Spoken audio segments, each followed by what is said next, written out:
All right, so we're good. All right, let's go ahead and get started. So, hi everybody. My name is Joseph Carr. I'm the Director of Artist Development and Youth Film at Indie Memphis. Thank you all for joining us tonight. Before we start, I have to give a big thank you, as always, to our partner, Crosstown Arts. They are our longtime partner in this Shoot and Splice program, going on 7 years now, and we really could not be doing what we do without them. So, big shout out to Crosstown, particularly Justin Thompson, my partner in crime over there. Justin's around somewhere tonight.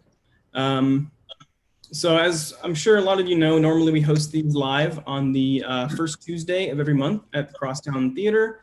But we are excited to continue hosting these online for the time being, so we can continue to bring our filmmaking community together. And I'd like to now thank our Shoot and Splice sponsors. They are Mark Jones, Firefly Grip and Electric, LensRentals.com, Music and Art Studio, and Via Productions. Those sponsors are also the in-kind sponsors of our Indie Grants. So those of you filmmakers that are with us tonight, hopefully you're aware of our Indie Grant program. It's our filmmaker grant program in which we provide cash and in-kind services to 3 different Memphis-based filmmakers to produce short films. We have one for narrative short film, one for documentary, and new this year is our proof of concept grant, which is for filmmakers with a narrative feature film in development to produce a proof of concept short film based on the feature. So the deadline to submit to those indie grants is this Sunday, August 2nd. So if you have not already submitted and plan to, make sure you spend this weekend working on that and getting your application ready to go. We also have a new filmmaking grant opportunity, the Black Creators Forum Nonfiction Filmmaking Grant, which provides $5,000 in cash to a Black filmmaker to produce a nonfiction short film. That grant is in partnership with The Collective and is also sponsored by Mark Jones. The deadline to apply to that grant is next Sunday, August 9th. So 1 week from the indie grants are due. So you've got an extra week to apply for that one. So please just visit indiememphis.org to learn more about these grant opportunities. We're also excited to provide you all with our Indie Memphis Movie Club. Our movie club offers weekly virtual screenings for brand new films and some classics. Currently playing in our movie club is the wonderful documentary John Lewis Good Time, which chronicles Lewis's 60 plus years of social activism and legislative action.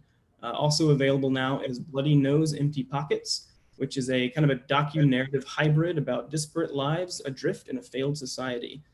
So again, please check out indiememphis.org to watch those wonderful films.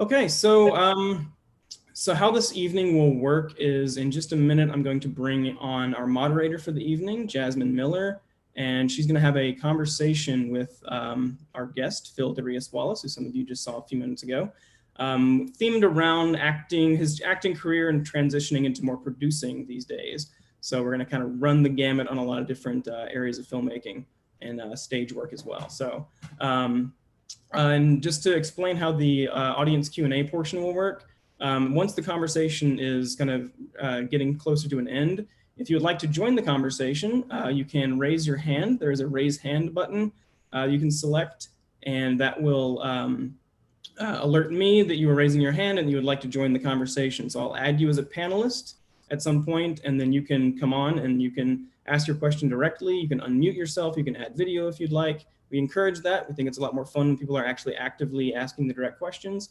If you don't want to do that, that's totally fine. There is a Q&A button as well. So if you want to send your questions through that, just click the Q&A button and type your question in. And for those of you that are watching our simulcast on YouTube or Eventive, you may enter your questions in those chat boxes, and those questions will be forwarded to us, and we'll make sure that they are sent to our guests. So, all right, at this time, I'd like to go ahead and introduce our moderator, Jasmine Miller. Jasmine is an actress, a playwright, and the theater director for Crosstown Theater. Welcome, Jasmine.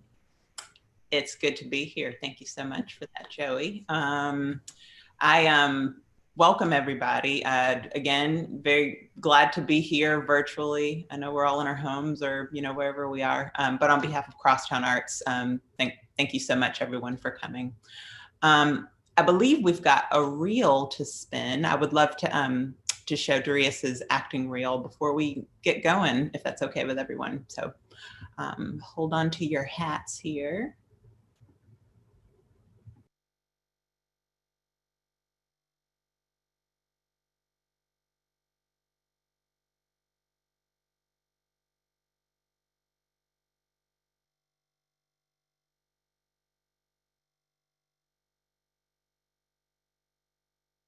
with the FBI. Yeah, need you to come with us, please. What for? I don't know, ma'am. They just asked me to come here and pick you up. Edgar Barta. It's not my fault. Mr. Shepard, welcome back. Thank you. I have your rings right here. Here comes the bride. Wow, that's perfect. And yours. Very handsome. Huh.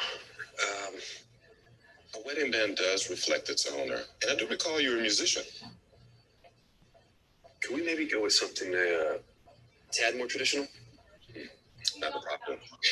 Let me show you some simple gold bands. Be right back. The MRI shows that you have a tear in your ACL.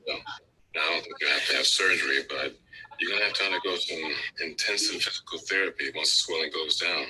It'll recover in a few months if you take care of it. Okay, get it. But what I'm most concerned about is your concussion. The CT scan shows some internal bleeding and some signs of scar tissue, which may have been from a previous concussion. Probably from that. You don't want to have more than 3. So I can play ball. It's tough to say. In the worst case, with a few more bad hits, and you can wind up with CTE. So what am I supposed to do, Doc? I'm sorry, I can't answer that. Claire? Here. Have a seat for me.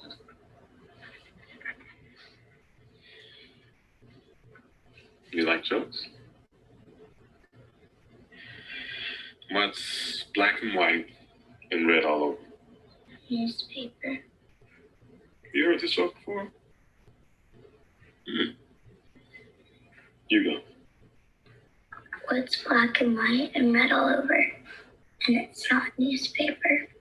I don't know. A sunbird penguin.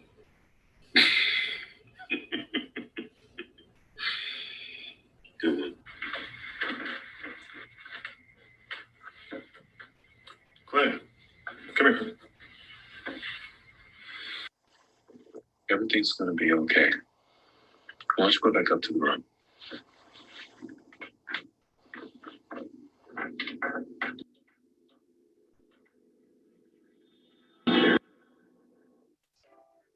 Hey, little man. What you doing sneaking around here? You know you're not supposed to be coming up in this cafe. I was just walking on for school. I see you slowing down like you crawling when you come back here. You like that music, huh? I wanted to play the guitar. I don't think your daddy would like you listen to this kind of music because it ain't church music.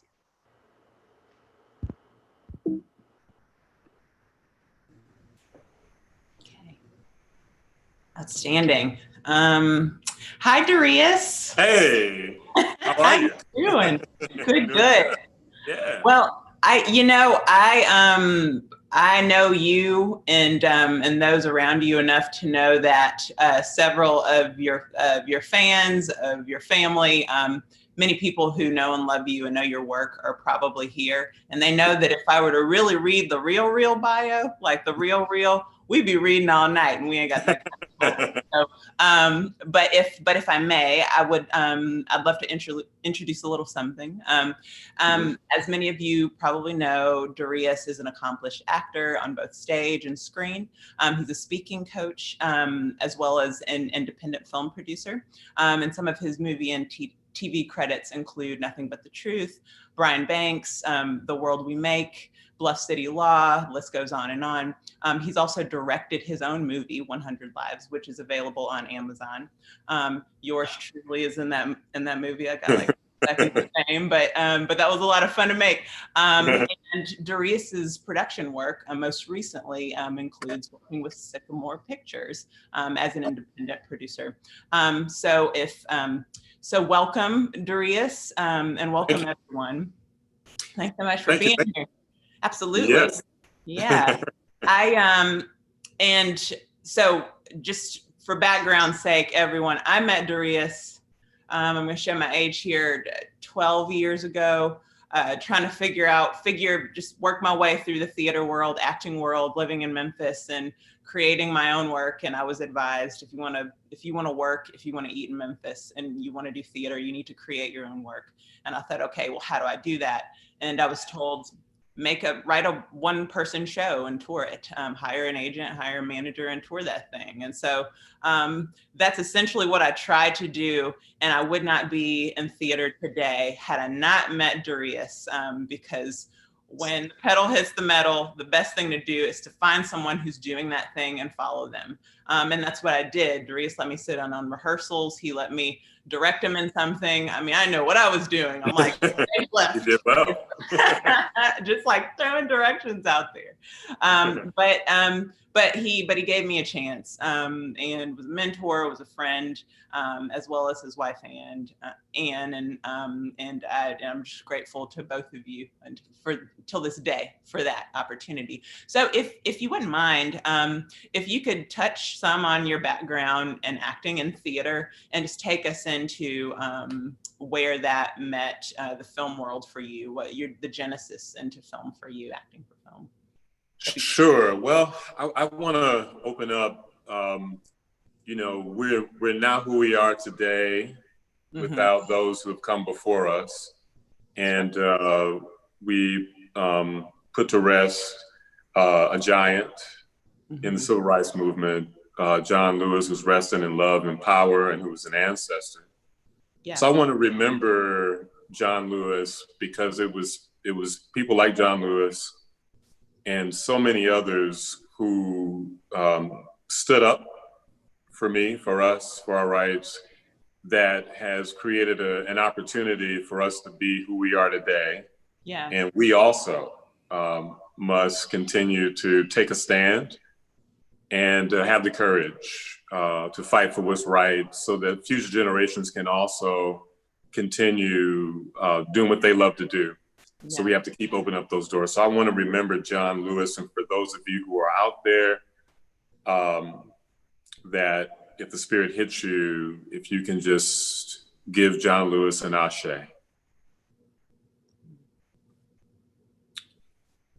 All right. So, so for those of you all who are from Flint, Michigan, who are on, if you're out there, hello, that's my hometown. And that's where it all began for me so long ago. Just real quick, I've been, you can't see my size, but I've been this size since I was 13 years old. Wow. And I had hair on my face. Just blonde. Yeah, since 13. But here's the deal, I was also a martial artist. I'm still a martial artist. So I was, to be quite honest, I was a prime candidate for gang life. And I was heading into becoming a top dog, which was a gang during that time. Make a long story short, there was a vice principal at a junior high school, middle school called Whittier, Mr. Bronson, who was a very tough vice principal, who sat me down and he gave me an alternative. He says, hey, you can either do what I know you love to do, which is theater, or you can go to juvenile, or I can tell your daddy. Don't tell my daddy. Y'all ain't seen Good Times. My daddy was the real James Evans. He was James Evans for real. So I didn't want to, play around with that. So anyway, that helped me make a different choice and started acting at Flint Central. And there was a man by the name of Martin Jennings, who really opened me up as an actor. And through the course of time, I went on to Interlochen Arts Academy, which is a school of performing arts in upstate Michigan, and went on to Purchase in New York. And right away, after I got kicked out of my house, after my daddy kicked me out at 19 years old, had stayed in a room, I had to pay the rent. And guess what? My first opportunity to pay the rent was an acting job as Caliban in The Tempest. Good gracious. But, that work runs out and you still have to pay the bills. So I had to figure it out. Make a long story short, that's when I started to get into solo performing and writing my own work. And my first solo show was Malcolm X. And then it went on to be Martin Luther King. And then if you watch my TED Talk through the course of time, I was in New York and I lost my mother and that some other things that was happening in my life. And I was homeless for a few years. Well, actually not for a few years, homeless for a few months, but coming out of it, there was a few years of a desert period for me as an actor. And then I picked my life back up with working here in Memphis at Playhouse on the Square. And I ended up writing a one-person show on Frederick Douglass, Yes. which, opened up some other doors. And then I started getting interested in acting for the camera and then also directing for the camera. And really, I just realized that if I were going to do more acting for film and television, that I needed to do what I did with the solo performance, which is create my own work. So I wrote the movie 100 Lives, and that opened up that door. And then through the course of time, Ben Nern here at Sycamore Pictures actually saw the movie. Yeah. There was another person in my life, Larry Jensen. You know Larry. Yeah. Larry helped produce 100 Lives. Well, he used to babysit Ben Nern when he was a little boy. So when Ben Nern moved back to Memphis and started Sycamore Pictures here, he already had an office in California. Larry showed him the movie. And then Ben became interested in me and we started working on a few projects together. And then of course, Greyhound with Tom Hanks came around and I was fortunate to be on the producing team with Sycamore Pictures. So if you watch Greyhound, which is on Apple, and you see the special effects, I had some things to do with that because I helped raise the money for the special effects. So. And I do in a bit want to talk more about that, but to go back to 100 Lives, if you could just speak more to, would just love to know why, what drew you to writing it, to directing it, and also if you could speak to the messages in the film, because in an earlier conversation that we'd had, we talked about, history repeats itself. And of course, there are themes in 100 Lives that are not only repeated throughout history, but it's just the undercurrent of today, of yesterday, probably of tomorrow. If you could just speak to what the film's about, why you wrote it, what drew you? Sure. Well, I wanted to do an independent film. It was just something I wanted to do, and I remember one day it was a really hot summer. I think it was 2006, maybe 2006, and there had been a lot of killings going on in Memphis. And I remember walking into the Exxon there on Poplar and McLean, never forget it. As soon as I walked in to get gas, I looked to my left and I saw a paper and it said 100 killings or what have you in Memphis, the 100th death. And I remember before that, there was one of the tragedies was a stray bullet in South Memphis hit a 4-year-old girl in the head and killed her. And, at this point in time, I had already had 2 children. And I was thinking to myself, how would I feel if that happened to my kids? And so when I saw that newspaper article, all of a sudden, the story just started rapidly coming into my head about a school teacher whose 4-year-old daughter is the 100th homicide victim.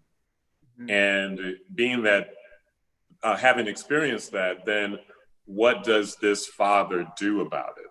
And so in the story, it's a journey of a father wrestling with this anger and this resentment and wanting to get revenge for his daughter's death. Well, there was an organization called Victims to Victory that I interviewed, and I noticed something. I noticed that to the people that were holding on to the anger, to the resentment, it was like what they had experienced, the loss of their loved one, happened yesterday. Yeah. but it could have been 10 years ago, but they were still in that agony and in that pain, like they were being tortured. Yeah. And then I interviewed others who found a way to forgive, which is a very difficult thing. And when they did that, I saw a great deal of liberty. Well, the reality is the character Cyrus Jones, who is the father in the movie, is the character that I play. He doesn't really resolve it within himself, but it's his wife, Aceti, who has that power, and which you see in the end of the movie. And then of course, in the end, you also, I'm not trying to spoil it for everybody, but you see that they have new life coming to replace it. And if you do see the movie, that was real. That's my daughter Violet in my wife's stomach at that time. So, fun fact: I got to take Anne to the hospital. Yes, you did. I was born. Yep. I was like, we ran into each other. I was like, "Hey, Anne, how you doing?" Says, water just broke. I need you to take me to the hospital. I was like, holy cow, amazing. You know, very powerful, very, very powerful film. And to me, a demonstration, just that art can heal, art can change lives, art can make us think, and art can make us better. I just, you know, at the time I was 22, 23, and getting to be part of this. And, but at the same time, a lot of these topics and themes were, I mean, it hadn't been that long since I'd been out from underneath the umbrella of mom and dad, you know, just out of college. It's the first time that these themes are hitting you, and you're out in the real world, right? And so I appreciate you for that experience, and just for your wisdom and insight as well.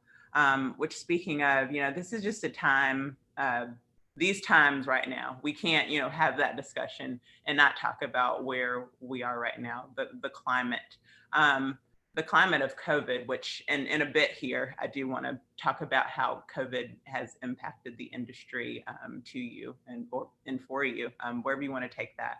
But the racial climate as well, predating, you know, the protests. I know teaching college students, being involved in theater programs, being involved in the casting world. The discussions are different than they seem to have been, you know, than they were 4 or 5 years ago. And you made a comment the last time we talked about, you know, the things that we did before aren't, or something like that. I'm butchering the beauty of what you said, but what we did before, it doesn't work now. It just, or, you know, we can't do as a people what we did before and somebody not say something about it. So, and I guess what I'm speaking to in terms of like, of the racial climate, whether we're talking about color conscious casting, color blind casting, stories that we tell, what the people look like who wrote them. Can a white man write a Black story? Can a white woman direct a Black story? I think in terms of all performative art, what is your take on that? And just the state of where things are right now? Because personally, I'm seeing a lot of questioning in terms of roles. I'm seeing a lot of questioning in terms of curriculum, that theater curriculum, film curriculum that's heavily Western based. What about other ideas? What about other thoughts? There's a lot of scrutiny and skepticism right now. So of course, I wanted to know your take on all of that. Sure. Well, there's a couple of things. Mm-hmm. One, back in the 1950s, there was a young boy, a little boy from Chicago, mm-hmm. who came down to Mississippi and went to the store with his cousin. And there was a young white girl that accused him of looking at her. This is in the 50s. And then that young boy in between the ages of my youngest daughter, Violet, and my oldest daughter, Dara. He was 13, I believe. He was brutally murdered and lynched because of it. Yeah. That boy's name was Emmett Till. Mm-hmm. And when his mother allowed for the casket to be open because she wanted the world to see what was done to him, the horror that these monsters, what they did to this young boy. What that did was it completely sparked a civil rights movement, in the words of James Lawson, who spoke at the event for John Lewis. The civil rights movement was already happening, but it was that moment that made it explode. And so the 50s happened and the 60s happened. And there were a lot of protesting during that time. A lot of people were murdered. Medgar Evers was murdered. Mm-hmm. Malcolm X was murdered. Mm-hmm. Martin Luther King was murdered, among many other people. Before little girls at the church, but it was many people that were murdered during that period of time. Yeah. So you have that. You have, in the 80s, in my hometown, where I would go to practice martial art. It was a white neighborhood, and I got called nigger, and I fought during that period of time. Got into fights over it. Yeah. Having to grow up with that, and then having that question on my face, looking at my father, trying to figure it out why, and then he has to explain that to me. Yeah. So here we are, 50 years later, after 2 years ago, celebrating the 50th anniversary of Martin Luther King. And then the whole world has to see the same violent, monstrous bullshit happen to George Floyd. And just like my father has to look at me as a little boy trying to explain to me the condition of the time, I have to look at my children and explain to them why America still wants to hold on to this evil, demonic mental illness. Yeah. So of course, people are outraged and a whole lot of things are being called into question. And in the midst, and then now on top of that, the woman that accused, because she was a girl at the time, Emmett Till, of doing this on her deathbed as an aged woman, confessed that she lied about it. Yes. Why? Why? So yeah, of course, and that's what everybody's asking. Why? The same thing goes with what's been happening to women. People, you know, there are men that complain about the Me Too movement, but there've been centuries of injustice to women. There've been centuries of injustice to Black people. So of course, and the injustice has been in the entertainment industry also. Yeah. It's been in movies also. It's been the abuse of stereotypical images also. So of course we have, we're enraged. That's the truth. Yeah. So yes, we have to deal with that. And I think what you mentioned before was, you know, how do we deal with it during this time and why is this happening? But, you know, the reason why a lot of things are being called into question, the reason why I said there's certain things that don't work now that were working before is because the whole climate has changed. And I use the example of Sidney Poitier. Yeah. In the Heat of the Night, I think was in '67. And I think that Sidney Poitier was at the top of his game. Of course, he was the Denzel of his time. But then in 1968, Martin Luther King was murdered. And just like what's happened as a result of George Floyd, when Martin Luther King was murdered, there were riots and the whole country was on fire because of it. And the whole world was outraged. Yeah. And then I think it was 1969, Sidney Poitier did Guess Who's Coming to Dinner? And people rejected it because the climate had changed, you know? And Sidney Poitier's career went a different direction after that. He didn't have the same powers because the climate has changed. And so the reality is we are in this moment, and now in this moment is the most important time for who we are as actors, directors, producers, and writers and storytellers to speak our truth, but hopefully, one, to continue to awaken, but two, also, you know, when that happened to George Floyd, you know, there was so much anger and rage. And let me tell you something about that. When you're holding on to that, things begin to happen within your body. Yeah. You can't hold on to that amount of energy and it not affect you. And so I think that also we need stories to help us heal.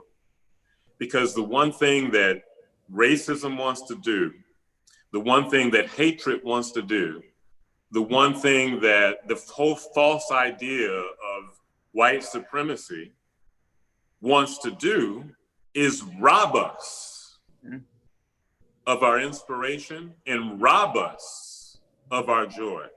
And that's everybody. Yeah. That's everybody. Toni Morrison said it perfectly. It was white people too. It's white people that know that they're not benefiting from internally and in their soul and their heart from white supremacy. Toni Morrison said it perfectly. Anytime you got to force somebody to get on their knees so that you feel taller, there's something wrong with you.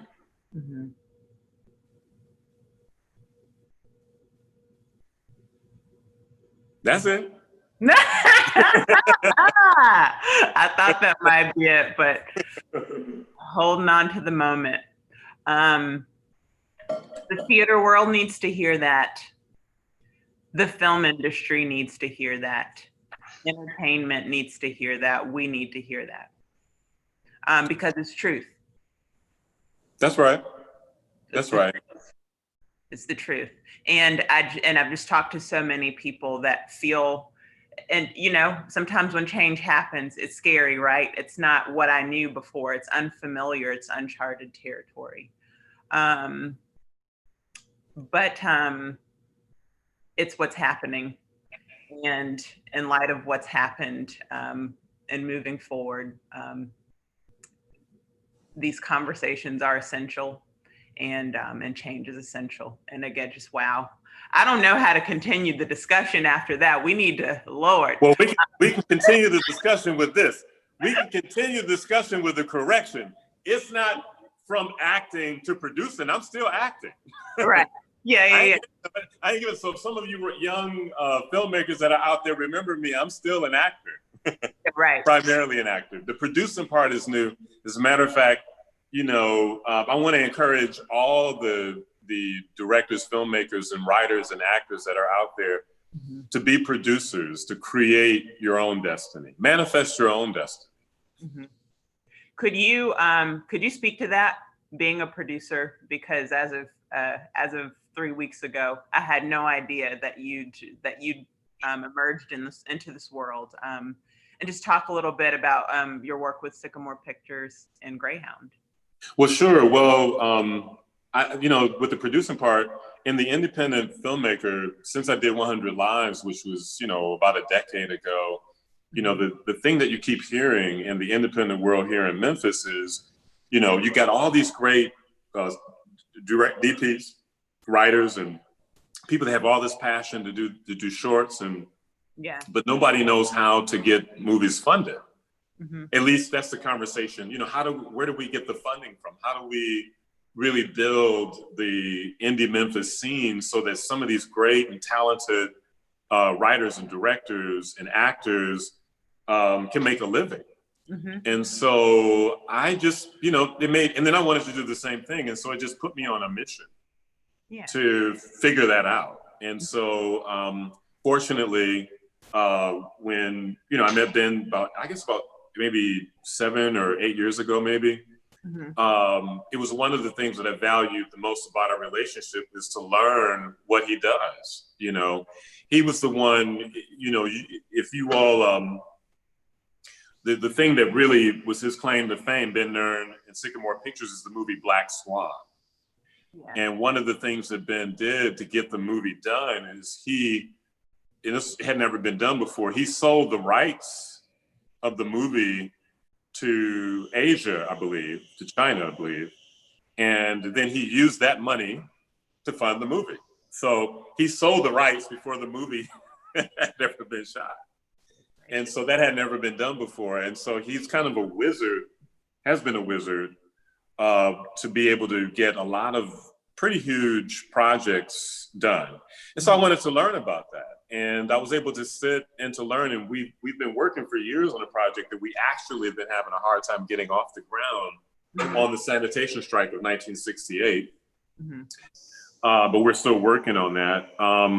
But in the course of time, we have projects in development, and that's really when I dove into getting involved with the producing, which is to help get some of that funded.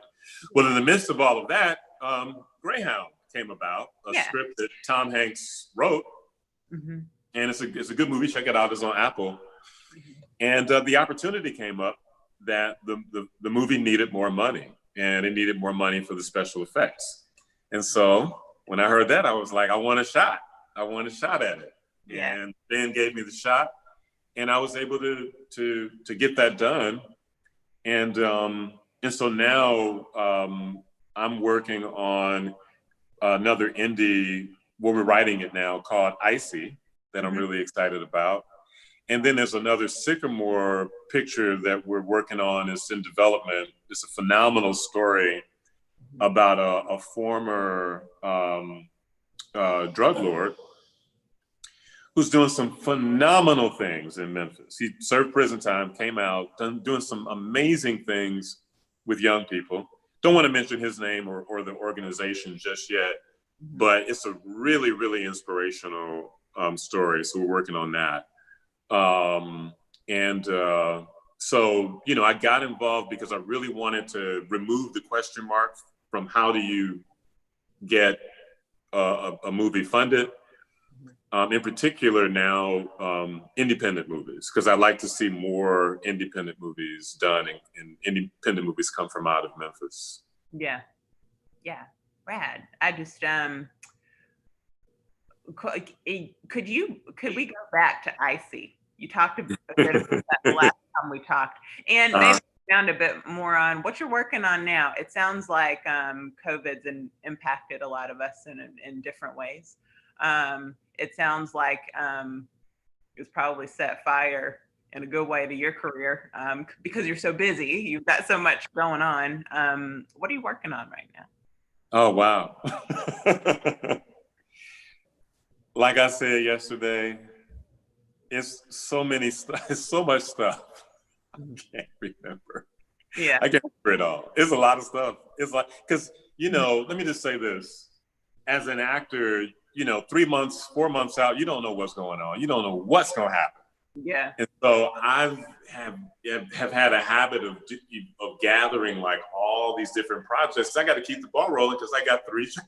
I got a 17-year-old, a 16-year-old, and a 10-year-old that are involved with all these things. You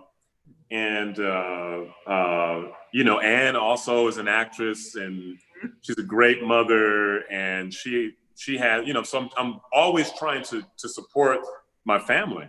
Yeah. So I give myself involved in a lot of things. So, you know, I coach speakers. Of course, I do solo performance, a lot of virtual performing I do. There's some great organization, theater company called Playback Memphis that I work with, doing virtual work, among, you know, many other things that I'm involved with. But I have been able to still work during COVID. At the beginning, it was a little scary because everything just quickly shut down, and COVID affects what I do a whole lot because I'm used to live audiences. So I actually was looking for, some other job because I didn't know what was going to happen. Yeah. You know what I mean? The first few weeks of COVID. But let me just say this to people out there that can receive it. When it comes down to working as an artist, in 2011, which was the hardest year of my life, 2008, y'all should know, if you haven't seen my story, I'm a recovering alcoholic, 10 years sober, a little over 10 years sober. But in 2011 was the hardest year of my life as a father, a husband, as an artist. Financially, things were it was just really, really hard. I had a car that, you get in it to start it, and it just roll of the dice whether or not it was going to start, Yeah. And there was, sometimes there wasn't hardly any food in the cupboard. I remember one day I had $5 in my pocket and I dropped the kids off, including Anne, and I didn't have enough gas to get home. Mm-hmm. And during that same year, in AA, Alcoholics Anonymous, they say there comes a point when this miracle happens, when you really get in touch with your higher power, your conscious contact with God. Well, that happened to me in 2011 in the most miraculous way. And suddenly there was this connection that helped me understand that I was built to do what I do, that the purpose in my life is to do what I do. And because of that purpose, no matter what, whether it's a recession, COVID, depression, or whether everything is great, I'm meant to do what that is. And that has been with me since 2011. And I've seen thus far as much work as an actor during COVID. It's just different. Yeah. It's different work than I did, or as I did before COVID. So I want to encourage all the artists out there to trust you were built for this period of time. You were born for such a time as this, and it's during this time that you can shine. You can still do it. I've done 2 shorts during COVID. 2 short films. You got to do it safely, which I did, but you can still do it. Yeah. No, when we spoke last, you just had a word of encouragement that stuck with me, and it's still, it's just like we are all the time. You said, I'm sure if I asked you how many different blues you can find in the room, you would discover blues in there that you've never seen before. And right now, what opportunities are there that you just aren't seeing, that aren't visible yet, because you haven't looked around, during this time where we feel all these doors have been closed, because they have been. The opportunities are there as well. And so I guess, and I was really encouraged by that as a person who also, that is what I live, eat, and breathe, live audiences, Crosstown Theater, which isn't open yet. But there are opportunities. So I hold on to that. And I thank you so much, Darius. I could keep this conversation going 3 more hours, but I think that the proper thing to do is to let everyone else ask their questions. So Joey, I think we can open up Q&A now. Okay, great. Everybody can hear me? Yeah. I'll be a disembodied voice while we host this Q&A. So anybody that has a question, I would really love for some hand raising to join the conversation directly. If you have any questions you don't want to ask directly, you can do it in the Q&A box. Or if you're watching on Eventive or YouTube, please enter your questions there as well. We do have a first question here in our Q&A box from Laura Jean. And Laura Jean asks, Ray Charles, James Brown, Harriet Tubman, Malcolm X, etc., have been the subject of definitive biopics, but there is not one of Martin Luther King Jr. Why do you think that is, and what other Black historical figures would you like to see biopics made about? Yeah, I appreciate that. You know, there have been some there's a few biopics of Martin Luther King Jr., but they have covered, well, there was one that was done back in the 70s that did cover his whole life, but the ones that have been done recently cover just certain periods of his life. And so I'd love to see another biopic of Martin Luther King that covers more of his life. Sometimes we're blinded by just the "I Have a Dream" speech, or that great Montgomery boycott, or now it's the mountaintop speech. But there was so much more to Martin Luther King that I'd love to see happen. And then another biopic, it just has to be done, is Frederick Douglass. I play Frederick Douglass, do one person show on Frederick Douglass. Just a phenomenal character. But you know, there's so many great stories in African American culture, and there's so many phenomenal people, so many phenomenal women that are just ready and ripe to be done. So I'm hoping that more biopics come out of the things that have, you know, there's a buried history that we have, and the world needs to see it. The world will love it if they see it. Okay, great. We had a question from Tracy Jones. Hey, Tracy. Yeah. She asks, are there any plans to host a workshop to teach people how to get their projects funded? Yes. Actually, Tracy, it's so good to hear from you. If it's my little play sister Tracy from Flint, I hadn't seen in a long time. If it's another Tracy, sorry. But yeah, if go to my website, SoloSpire, SoloSpire.com. Right now, the SoloSpire is dedicated to working with coaching speakers, but it's going to open up to solo performing workshops, acting workshops, script writing workshops. So be on the lookout for that, Tracy. Definitely. I'm going to be doing a lot more in the workshop world. Everybody, you know, check out the website, SoloSpire.com. Great. Any other questions? We have one. Alexis Coleman asked in the chat box, it's hard to figure out ways to leave a corporate position you don't want to live and create as an artist. I'm an absolute late bloomer and trying to shift out of this. She basically just wants any feedback or anything on her comment there. Sure. Well, you know, I'm glad that you're conscious of that within yourself, and you know, you're blooming. It's not really that you're a late bloomer, you're just blooming, you know, and this is a time in your life where your inspirational self is coming alive. Two things. One, be gentle with yourself, and don't be judgmental of yourself of being in the corporate world. You're conscious of that right now. What you may want to consider is that while you're in the corporate world, working those evening hours or those other hours to help plan on, you know, their ideas or any kind of brainstorming and people that support you of how you can make a living or monetize your gifts, your talents, and your intelligence.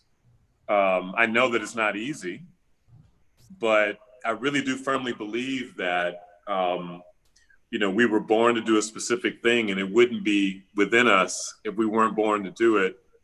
And it just takes some faith and some courage, but it also takes some patience with yourself.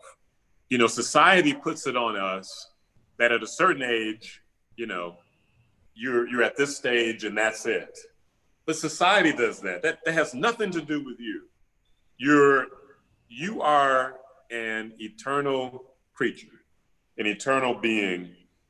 And right now is a beautiful time for you to take advantage of what's in you. to see it come to life. So I hope that helps you. Great. We have another question here. This one is from Justin. He asks, production is always such a mystery to me. I understand you raised funds for a specific part of Greyhound, but broadly speaking, what the hell does production/film production mean to you? Well, it's, it's huge because, it's true. There are different aspects to production that has to be funded. That sometimes, especially with these 7-figure movies, people pull out, investors pull out. And so what do you do then? Well, it becomes sales then, and it becomes a numbers game where you got to go out and do the numbers and do the work to recreate the financing in order to replace that money. But along with funding the project, then there's actually the organizing and planning the project. They say is comparable to erecting a skyscraper. There's so many different parts that are involved in order for it to actually happen. But what I've learned for myself is it's one step at a time. Rather than seeing the big picture, what can intimidate you is really narrow it down to the very small little details that you have to do and work that out one step at a time. And before you know it, what you're trying to achieve happens. So film is a huge thing, but if you break it down, which is what I've always done, that is the thing that helps to get the job done, bit by bit, one moment at a time. All right, we have a question from Mr. Jennings. Mr. Jennings? That's my acting teacher. That's my acting teacher from high school. Gosh. Hey, Mr. Jennings. Well, Mr. Jennings asks, any plans after the COVID pandemic gets under control to head north and do a tour of any of your one-man shows or doing a TED Talk in the Flint Cultural Center, especially at the newly reopened and renovated Capitol Theater downtown? It would be great to see you, Phil. Oh, it'd be great to see you too, Mr. Jennings.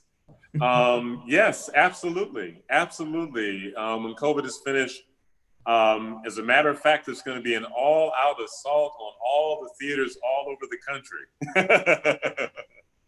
But I would love to come back to Flint. I would love to do a TED Talk there.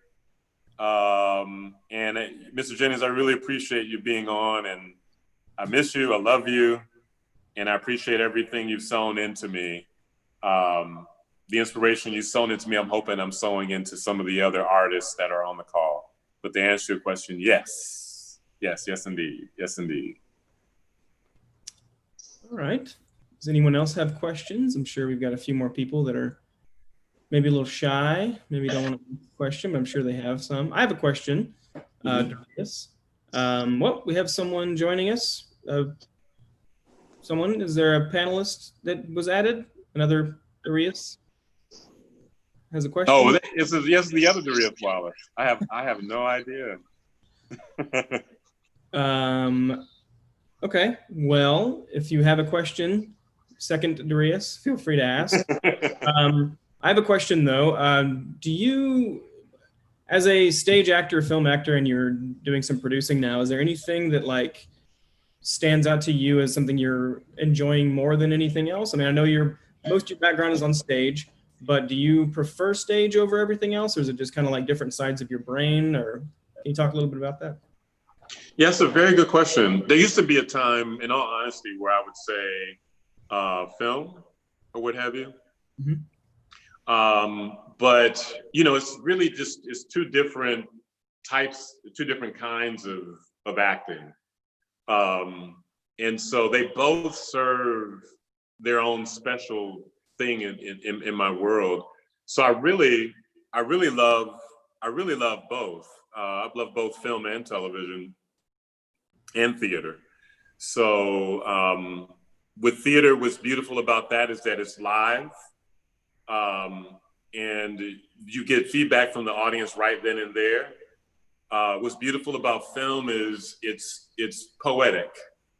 And so I really enjoy the poetry of film and television and the energy of theater. Excellent. All right. Anybody else out there have a question? I'm going to do one more quick pass through if anybody else has any thoughts or questions. All right. Well, I think that does it then. I think we're good. Well, All right. Darius, I'll pop back on. Okay. Thank you so much for taking the time. Jasmine, if you're still around, thank you as well. This was really, really fun. I really enjoyed having both of you lead this conversation. So thank you. Thank you for taking the time with us. And thank you everybody that attended today. This was a lot of fun. And I didn't mention next Shoot and Splice. I'm very excited about this one. Sky Blair, the creator of the BET produced pilot Curves, is going to be doing a case study conversation on her show Curves that she created. So that'll be Thursday, August 20th at 7 p.m. And we'll be sending out more information about that coming soon. So that's our next Shoot and Splice. So thank you again, Darius. Thank you, Jasmine. If you guys have any last words for your people, please let them know. Leslie Ann would like to say hi, Darius, and thank you. Hey, Reading them, hey. catching up on the chats. Hey, Leslie. Hey, everybody, all my friends and family that are on. Hey. Thank you, Jazzy. I'm so proud of you.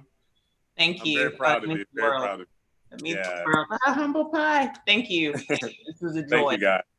Appreciate See y'all. Thanks, everybody. Bye-bye. Bye.